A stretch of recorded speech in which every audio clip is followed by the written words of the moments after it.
All right, this your brother Issachar coming at you with another lesson. First off, I want to give all praises to Yahweh, Bahasham, Yahweh Shai, Bahasham, Rachaa Quadash. Double honor to the apostles of the great millstone, which I learned this truth from. Honors to the elders and brothers out there pushing this word through the four corners of the earth within truth and sincerity. And shalom to the Akwaf that's listening and learning. Today's video is going to be entitled Black People Stereotypes / Racist Mexicans. All right, Black People Stereotypes / Racist Mexicans. Okay, now I got inspired to do this lesson because a brother shared this, and after I finished watching this video, I was like, okay, I got to download this and I got to make a lesson off of it. And pretty much what this video is about how this dude right here, he was warned that, you know, if he ever encountered a black person here in America, he was going to experience difficult times as far as violence is concerned, being robbed, so forth and so on. All right, because what America has done is made us seem like we're the evil people, when actual reality, Esau, the so-called white man, that's actually him. And that's what he goes into. He goes into how when he actually moved into a black neighborhood, the black people welcomed him with open arms. All right. He said he was able to get along with them pretty much all the time. And he really didn't have any problems with black people at all. But he said when you get run into so-called white people, he was like, it's a whole different story because of their history. You know, because their history is nothing but what? Rape, robbery, and murder. All right. And then he was like, look, when you come to America, he said, when you come to America, you not they don't warn you of them. They warn you of the so-called minorities, you Negroes, Latinos, and Native Americans. They label you all as the evil people. They label you all as the ones that's out of control. All right. And he was like, look, how come we're not warned about the other race, the so-called white people? He was like, look, they're the ones that put us at the bottom. They're the ones that's killing. They're the ones that's stealing, robbing, raping, doing all of these things, right? He's like, we're not warned of these people. And the reason being is because of the stereotypes that was placed upon each and every single race or / nationality. All right. So what I'm going to do is I'm going to play this video so you all can hear him speak. And then we're going to grab the scriptures, man. So let's go. We think of black people, we think of stereotypes. You know, they're loud and things of that nature, right? I did a video that went viral that's called Racist Mexicans. And more or less what I described there was that when I first arrived to this country from Mexico, I was warned about black people and be careful with them. You know, they're problematic, they're gonna get you into trouble, they're violent and things of that nature. All the negative things that are attached to the stereotype. What I also said in that video was when I was settling in this country and moving into a black neighborhood, the first thing that I noticed was that black people were embracing me more than my own people. So as I was getting together with black people and felt so welcome, I began to question the stereotype and what I was warned about. And so for many years of my life, black people, you know, they're good. Whatever you guys are saying, it's not true because they welcome me. They'll always receive me with open arms. But you see, I've been wrong in chanting that song. In a way, it's actually been damaging because what if black people never welcome me? Would that prove then the stereotypes? Right. You see, the interesting part here is that by default, black people are the bad guys. White people are the good guys. Why, when I came to this country, I was warned about black people, but not white people?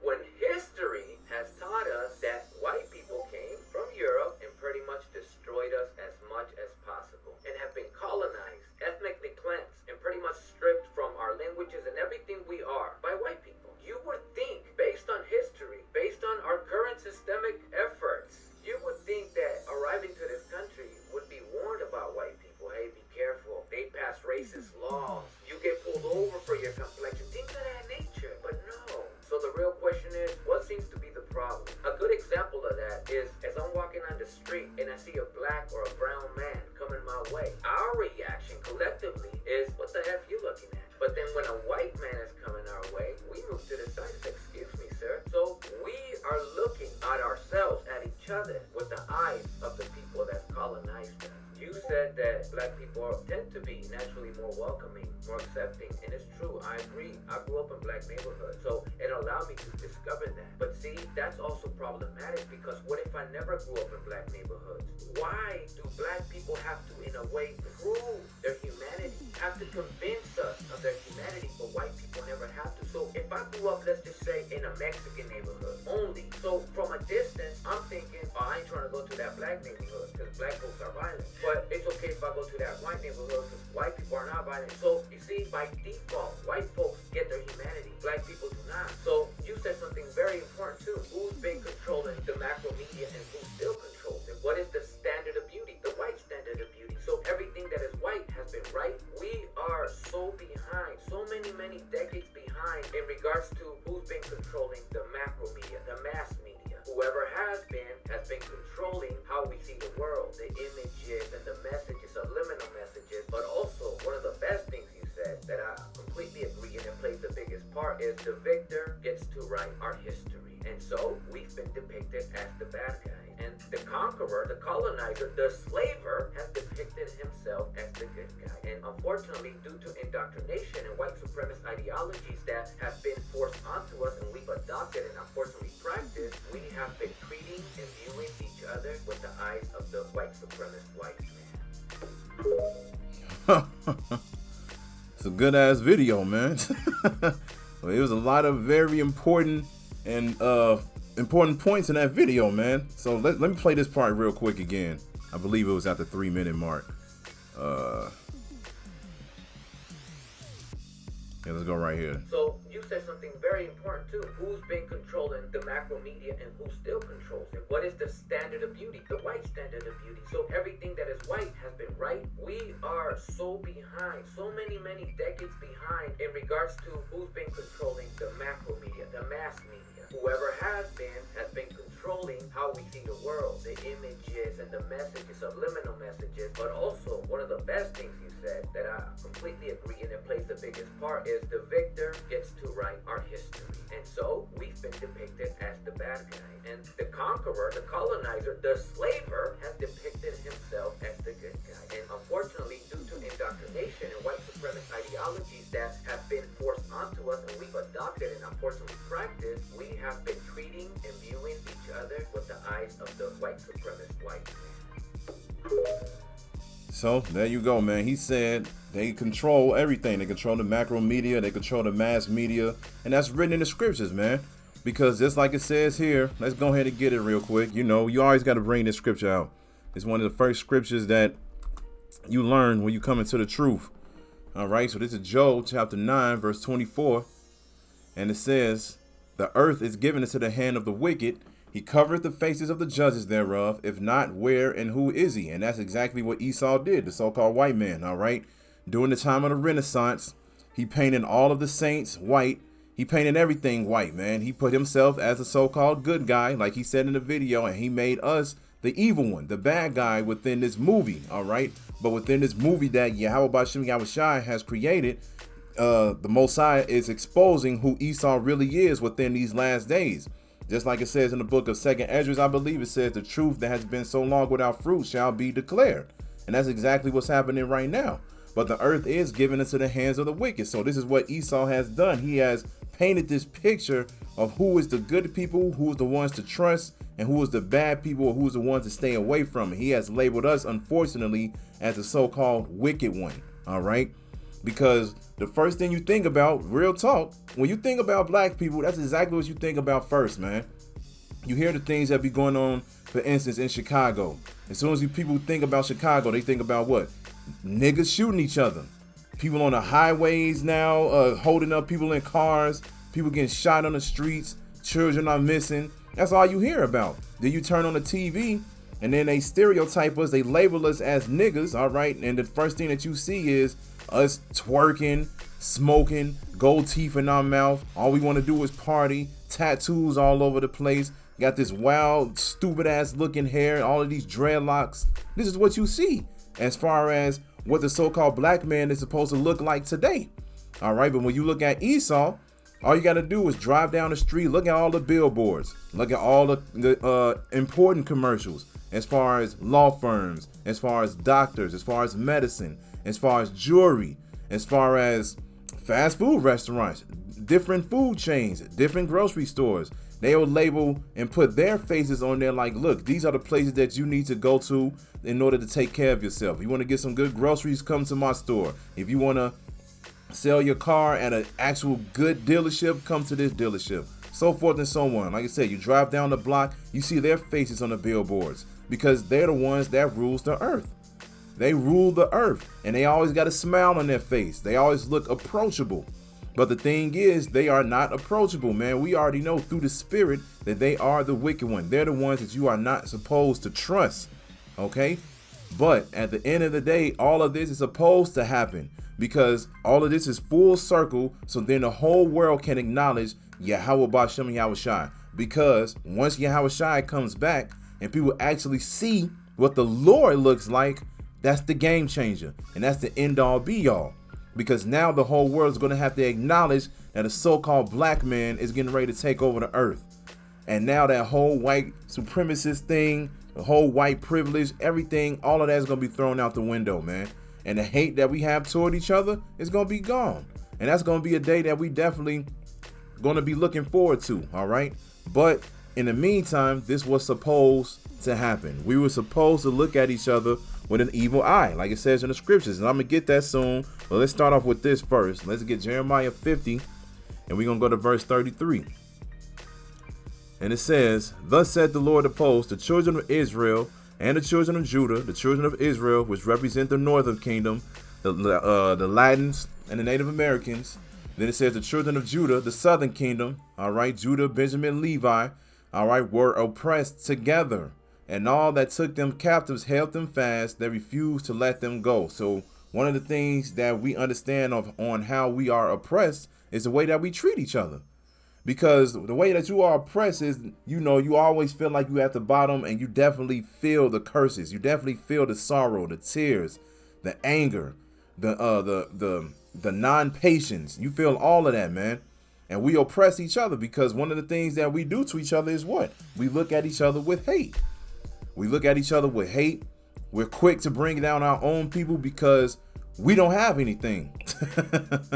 That's why Jake loves to get at his own people, because it's easier to take down Jake than it is to take down Esau. Jake is not about to run up in a so-called white neighborhood and start robbing them or shooting them, man. All right? Because they're the ones that's trained. They're the ones that has a military. They're the ones who have firearms and power.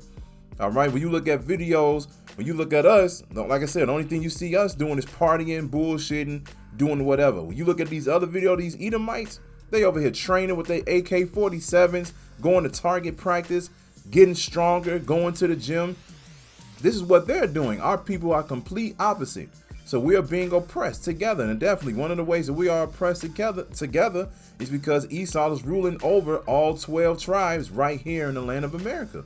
We're all serving slavery right now. All right. And even during the Atlantic slave trade, all 12 tribes served slavery over here. It wasn't just a so-called black man. All right. So this is one of the curses that the Most High put upon us for going against his commandments, statutes, and laws. OK, now, when you go to Ezekiel, of course, you got to get this. You got to get Ezekiel 37. So when you get Ezekiel 37, we're going to go to verse 15 and read to verse 23. All right, it says reunion of Judah and Israel, because as we all know, within that video, he was speaking about how people are being warned of black people. And he was like, look, the black people was treating me better than my own people. And he was a so-called Mexican. He was Issachar, right? But this is what's happening right now within these last days. This is Ezekiel chapter 37, verse 15. It says, the word of the Lord came again unto me, saying, moreover, thou son of man, take thee one stick and write upon it for Judah and for the children of Israel, his companions, and take another stick and write upon it for Joseph, the stick of Ephraim, and for all the house of Israel, his companions. So when we go out into the highways and the byways, we have that wooden board, or we have a sign that has all 12 tribes, and we put each nationality next to what tribe it is. So then our people can be able to identify themselves when they see the sign. All right. So this is verse 17. It says, and join them one to another. It says, join them one to another into one stick, and they shall become one in thine hand. And that's exactly what's happening right now. We're coming back to our heritage, and we're understanding that we're all family. We're all brothers and sisters. All right. Verse 18, it says, and when the children of thy people shall speak unto thee, saying, wilt thou not show us what thou meanest by these? When they run up and they see the sign and they see their nationality next to a name, they're going to be like, what is this? They don't know what this is, because the majority of our people do not read the Bible. They heard of it. They heard of certain quotes. They heard of certain precepts or whatever, the famous ones that Esau wants everybody to learn. But they never actually read it. And then when they read the Bible, they look at, names like Judah, Benjamin, Levi. They look at those as one person. They don't look at those names as actual tribes, and a tribe that's full of people. So right here it says, and when the children of thy people shall speak unto thee, saying, wilt thou not show us what thou meanest by these? Say unto them, thus said the Lord power, behold, I will take the stick of Joseph, which is in the hand of Ephraim, and the tribes of Israel his fellows, and will put them with him, even with the stick of Judah, and make them one stick, and they shall be one in my hand.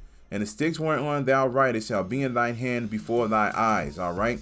People are going to be able to see who they are.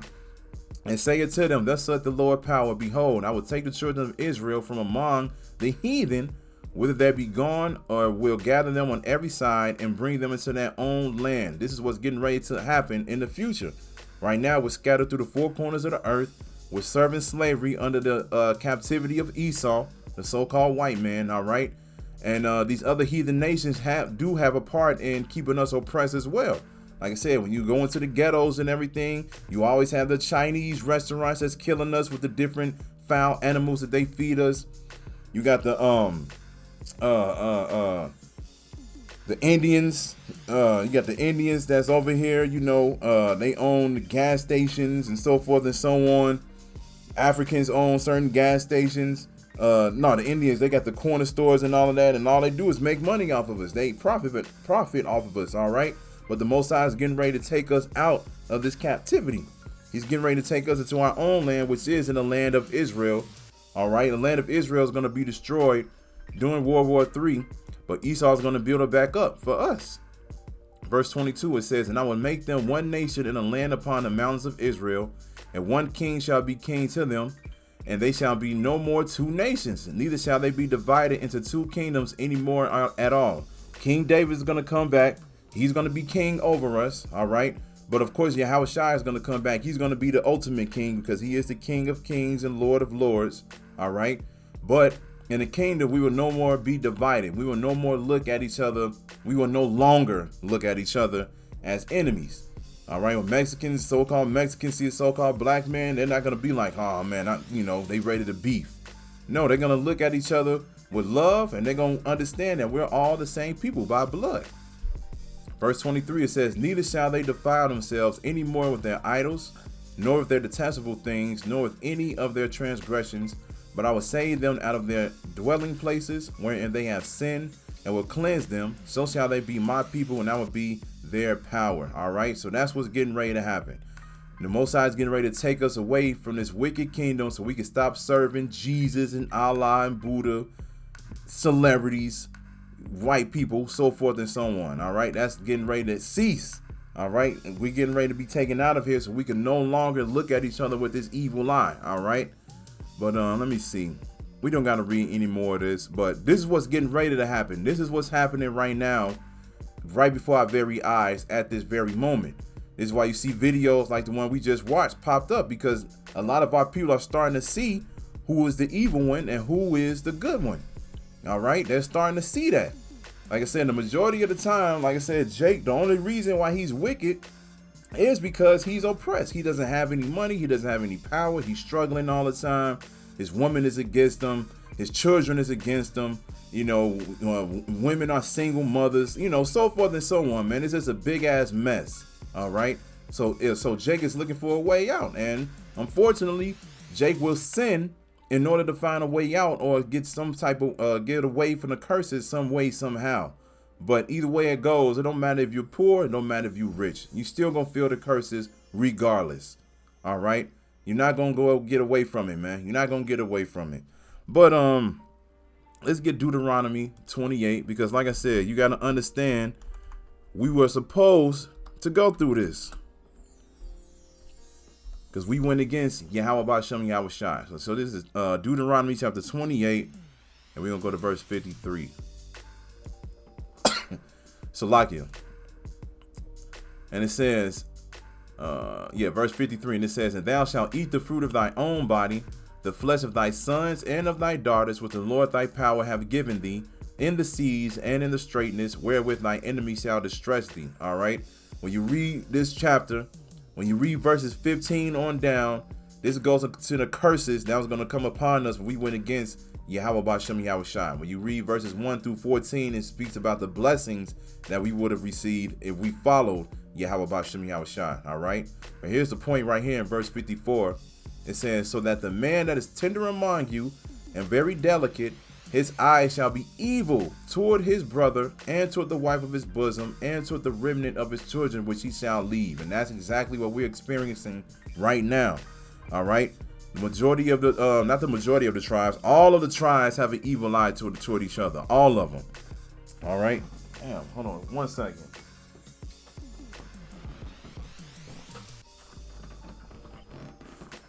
All right. All of the tribes have an evil eye toward each other, no matter what. Okay. You just feel it, man. Okay. Because we don't look at each other as the same people. This is why it's a very beautiful thing that the Most High predestinated and elect. The 144,000 and the rest of the 1/3, which consists of the rest of the men, women, and children, they're going to believe. They're not going to look at their own people with hate. All right. Whenever, we see people, as far as the 12 tribes, we do have some type of compassion for them, whether they don't like us or not. All right. Now, of course, you may come across some of our people that may piss you off, and you may not like that person. It's all good. But the point is, we have an understanding on why they act like that, and we have the understanding on what's getting ready to happen. And that puts you in a position where, you calm yourself down and you be like, it's all good, man. You're not going to look at them and cause some type of conflict. You're just going to be like, look, that's my people. You're going to be there for them. If the Most High allows you to help them out with whatever that is. All right. But this is what's going to happen in the future. I mean, this is what's going to happen right now. This is what the Most High said was going to happen. We're going to have an evil eye toward each other.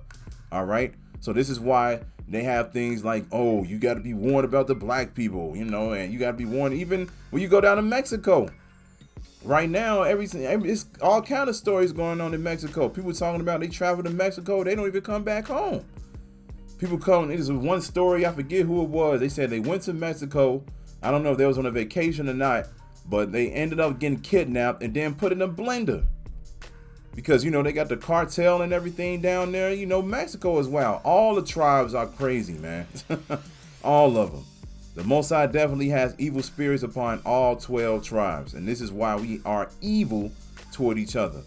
Like I said, it don't even got to be, Mexicans towards blacks or blacks towards Mexicans or whatever the case may be. Just like you heard him say in the video. He said black people was treating him better than his own people. All right. And we definitely see that. Judah, we experience, I've been raised around Judah. All right. We definitely have an evil eye toward each other, man. We don't like each other at all. At all. But like I said, this is part of the curses. We were supposed to go through this, and we are still going through this, but we're getting ready to get out of these curses and finally experience the blessings that the Most High said he was going to give us, because the Most High is a man of his word, and he made an oath with Abraham, Isaac, and Jacob. He said he was not going to forget his people. All right. And that's really the main reason why we're getting the kingdom, because none of us deserve it at all. None of us deserve it. Like the scriptures say, we all come short of the glory, but the Most High is a man of his word, and he's going to make sure that his people gets the blessings at the end of the day, because you got to remember, he blessed these heathen nations. He gave these heathen nations everything. He gave these heathen nations the okay to do whatever they wanted with us. All kind of things, man. So you definitely got to think like, hey, look, he's not going to forget his inheritances. He's not going to forget his chosen. He's getting ready to hook us up, man. And it's going to be the most beautiful thing. But let's get 2 Corinthians chapter 11. And we're going to go to verse 12. All right. And it says, but what I do, that will I do. Oh, no. It says, but what I do, that I will do, that I may cut off occasion from them which desire occasion, that wherein they glory, they may be found even as we. For such are false apostles, deceitful workers, transforming themselves into the apostles of Hamashiach Yahushai. And here's the point. It says, and no marvel, for Satan himself is transformed into an angel of light. And that's what he was speaking about within the video. He was like, when you come to America, you know, when you see a so-called white person walking down the street, you move to the side and say, excuse me, sir. And when you run into them, they always have that, they do have a glow. Why? One of the main reasons why is because they have money, man. They have money to take care of themselves. They have free time. They're not stressed. They have all the time in the world to achieve whatever they want. They can travel. They always happy. All right. And when you look at them, they do have that certain vibration. You can't help it. And the reason being is because the earth is giving it to them.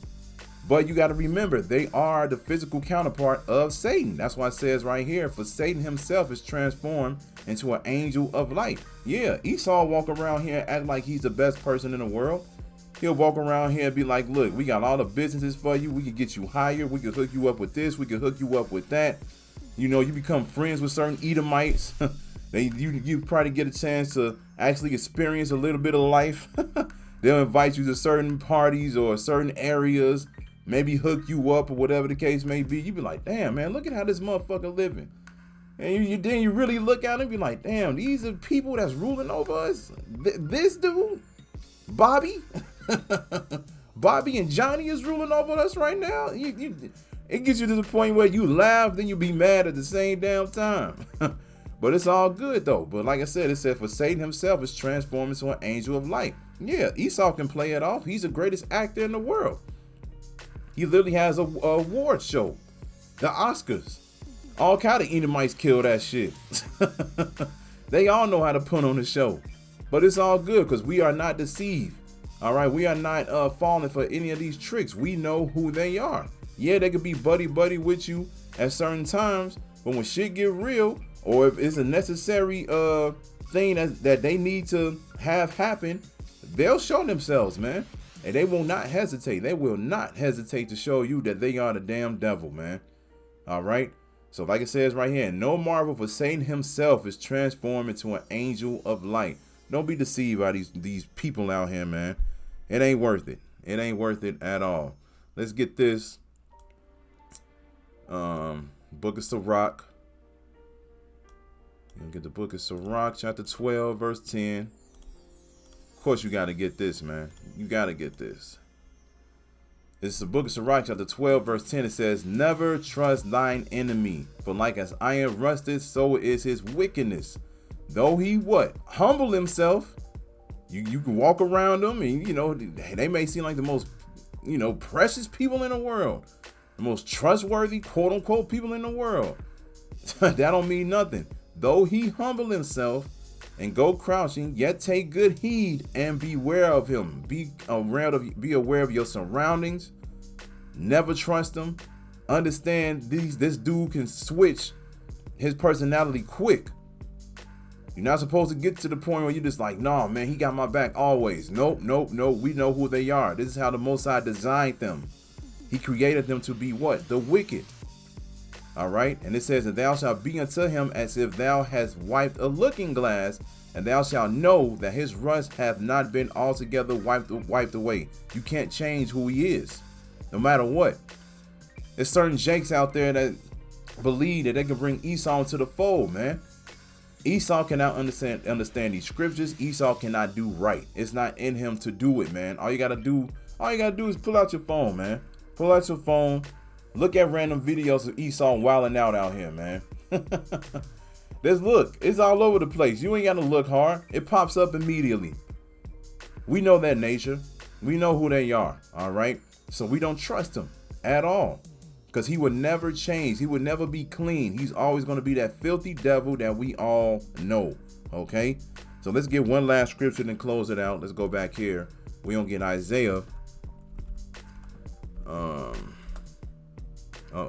I'm like, what is that that's popped on the screen? We're going to get Isaiah 11. Then we're going to go to verse 12 through 13. All right, see? So I was talking about earlier. Then look at his face. This is what we just said, right? Even Satan himself is transformed to an angel of light. You see, he got that aura around him. He look all happy and shit. Bob Hostra. Who extra? That's what it is. That's the spirit. That's what it is, man. This is how they portray themselves. But what we just read though in the book of Sirach, hey, we don't trust this. We don't trust this, man. If I could X this out like right here in the corner, well, I click on this shit quick and delete your ass. But that's what's gonna happen after 1,000 years. Your ass gonna be rounded up and it's gonna be over with. But let's get this real quick. This is Isaiah chapter 11, verse 12, and it says, "And he shall set up an ensign for the nations, and shall assemble the outcasts of Israel, and gather together the dispersed of Judah from the four corners of the earth." And here's the point: the envy also of Ephraim shall depart, and the adversaries of Judah shall be cut off. Ephraim shall not envy Judah, and Judah shall not vex Ephraim. This is going to happen in the kingdom, all right? We're no longer going to have hate for each other. We're no longer going to look at each other with, like I said, just hate. We're not going to, cut each other off. We're not going to want to kill each other, steal from each other, not love each other. It's not going to be like that no more, man. We're going to acknowledge each other. We're going to realize that, yes, the Latin tribes and the Native Americans, those are our brothers and sisters, and vice versa. They're going to realize that the Negroes, Jamaicans, Haitians, those are our brothers and sisters, and we're all going to be one, man. And it's going to be beautiful. This was going to make the kingdom so great because every single one of these tribes have different vibrations, man. And that's what makes us a people. And now we're going to be a people for Yahweh B'Shem Yahushai. And then when all of that comes together, as far as all of us worshiping Yahweh B'Shem Yahushai, man, it's just, man, you can't even put it into words. It's just going to be beautiful, man. Our children going to be beautiful. We are the most beautiful people on the earth. None of these heathen nations look like us, man. They don't come close at all. Look at the women. If you think about the women from each tribe, man, come on, man. Come on, man. Then we gonna be in the kingdom too? In our perfect bodies? Perfect glory? This is what we waiting for. All right, this is what we fighting for. We fighting for the kingdom. We want the seat on the chariot, and we want to be one of the first ones to experience the kingdom being brought up from the ground up and being alongside our Lord Yahushai. All right. So this is what's going to happen in the kingdom. Right now, we're experiencing hate toward each other, but that's getting ready to be cut off. The envy also of Ephraim shall depart, and the adversaries of Judah shall be cut off. Ephraim shall not envy Judah, and Judah shall not vex Ephraim. This is what's getting ready to happen in the future, which is the kingdom. All right. So like this. So this video, like I said, this video right here, man, is a very good video. Like I said, when I saw it, I immediately was like, I gotta, put a lesson together so you all can see this, because it's very powerful, man. Because this is exactly what Esau have done. He has switched the roles. He had made him the good guy and us the bad guy, but now he's being exposed, and that exposure is bringing his kingdom down. Remember, every time we upload a video, every time we go out to the highways and the byways and we expose this place crumbles more and more and more, because we're getting closer to the return of our Lord Yahushai. So I hope this is edifying. So with that, I'm going to say, call Halayim Yahweh, Bahasham, Yahushai, Bahasham, Rachaa Quadash. Double honors to the apostles of the great millstone, which I learned this truth from. Honors to the elders and brothers out there pushing this word through the four corners of the earth within truth and sincerity. And shalom to the Akwat that's listening and learning. And Yahweh Ratazah, I'll be back with another lesson. Keep pushing, Yasharala. Keep pushing. We almost out of here. Shalom.